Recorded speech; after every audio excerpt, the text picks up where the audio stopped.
In the 2010s, the internet brought us together and tore us apart. I thought it was white and gold. Blue and black. No. The world changed. 2015, the height of Europe's migrant crisis. The United States has conducted an operation that killed Osama bin Laden, the leader of Al-Qaeda. 7 billion people on planet Earth. 7 billion? As in billion. Wow. America progressed. The cheers rang out from the steps of the Supreme Court. Supporters celebrating a landmark ruling making same-sex marriage legal in all 50 states. But politics grew more divisive than ever. Since President Obama's healthcare law was enacted, 3.1 million people under the age of 26 are now covered by their parents' plans. We said we would have a straight up or down vote to repeal this healthcare law, and that's precisely what we are doing here today. When do we want it now? Voting the deal down will lead to more uncertainty, and none of us know where we're going to end up. In Venezuela, President Nicolas Maduro has been declared the winner of a contested presidential election. This despite a devastating economic crisis in that nation. The main opposition boycotted Sunday's vote, calling it illegitimate. After more than half a century of revolt, the Republic of the South of Sudan is fulfilling its dream. The people have won the right to write their own history. Right now, a historic moment. Donald J. Trump will become the 45th president of the United States, defeating Hillary Clinton in a campaign unlike anything we've seen in our lifetime.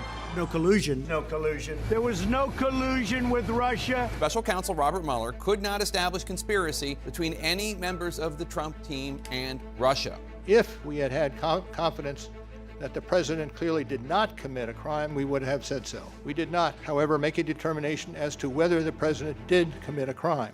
President Trump now playing defense as members of the House Intelligence Committee had their first look at the whistleblower complaint, which raised concerns about the president's conduct in calls with foreign leaders. I didn't do it. There was no quid pro quo. No quid pro quo. Quid pro quo. Article 1 is adopted. Donald J. Trump has become the third U.S. president ever to be impeached. Alexa. Over the last decade, technology became more a part of our lives than ever before. We call it the iPad. That's what it looks like. So we're going to go ahead and order the car. You essentially can control the exact pickup location so the driver knows exactly where to look for you. You have become the wealthiest man in the world. So what is Instagram? There are 17 different filters that you can apply to photos which make them look different. DVD mail order centers like this one are now giving way to online streaming for Netflix's 25 million subscribers. Welcome to Washington. And created controversy over how much power tech companies should have. The stakes couldn't be higher for Zuckerberg and Facebook after revelations that the personal data of as many as 87 million users was improperly obtained by the firm Cambridge Analytica. We didn't take a broad enough view of our responsibility, and that was a big mistake. And it was my mistake. And I'm sorry. I, sitting at my desk, certainly had the authorities to wiretap anyone, from you or your accountant to a federal judge to even the president if I had a personal email. The world saw attacks. We have horrible news out of Paris, France. 2 heavily armed men, at least, attacked the offices of a French satirical magazine. At 9:49, shots are reported at Bataclan. Attackers fired pump rifles into the crowd, shouting Allahu Akbar. Yesterday, our U.S. diplomatic post in Benghazi, Libya, was attacked. 4 Americans were killed. Just after 10 p.m. Sunday night, gunfire rained down on a crowd of 22,000 country music fans along the Las Vegas Strip. Within minutes, dozens lay dead, hundreds more injured.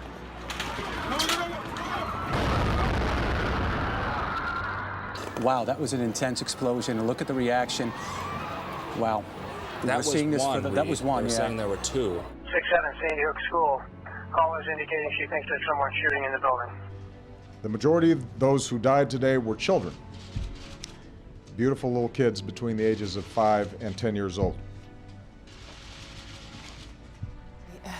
I am sorry to have to report here that we're talking about a high school. This is Parkland, Florida. Shots have been fired. They say that no laws could have been able to prevent the hundreds of senseless tragedies that have occurred.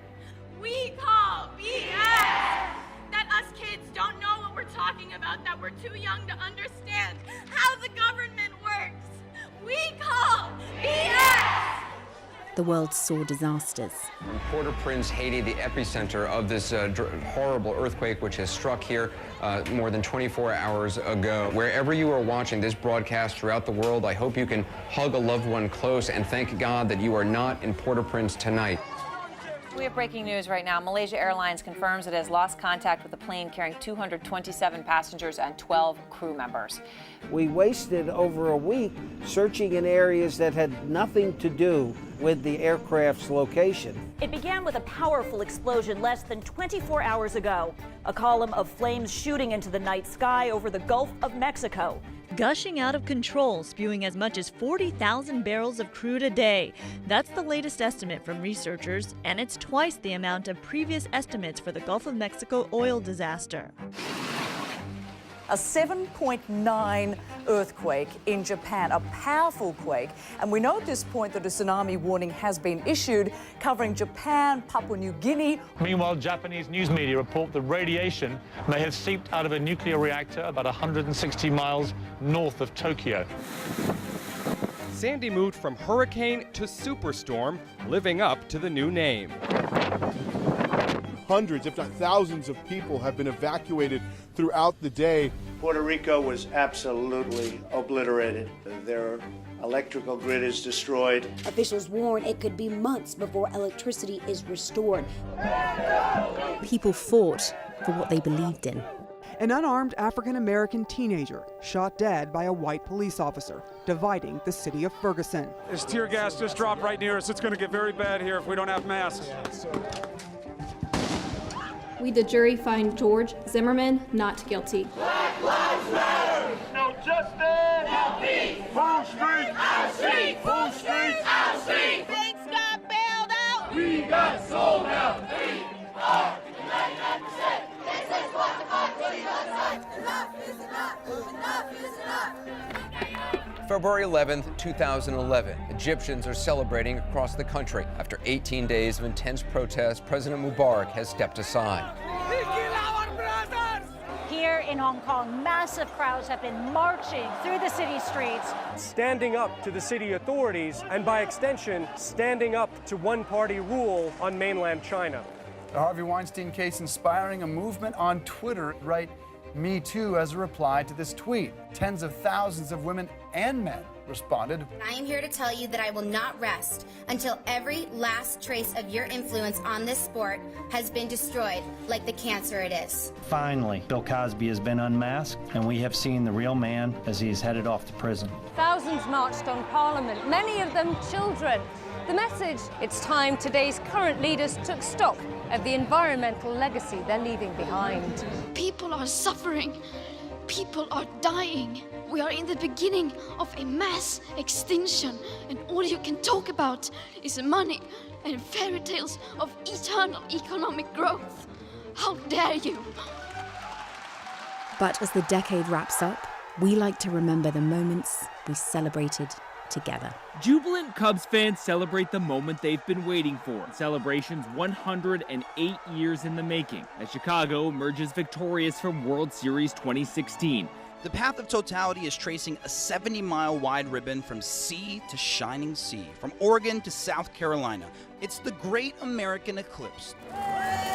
To feel the excitement and the significance of such a historical wedding was really at times overwhelming and emotional for me, and Kate was breathtaking. From a blind date to a royal I do, Prince Harry and American actress Meghan Markle are officially husband and wife. And we do have breaking news at this hour of the best possible variety to bring to you. All 12 boys, every child from that soccer team has been rescued from that flooded cave in Thailand after 18 days. Malala Yousafzai becomes the youngest person ever to win the Nobel Peace Prize. This award is for all those children whose voices need to be heard. And I speak for them, and I stand up with them, and I join them in their campaign that their voices should be heard.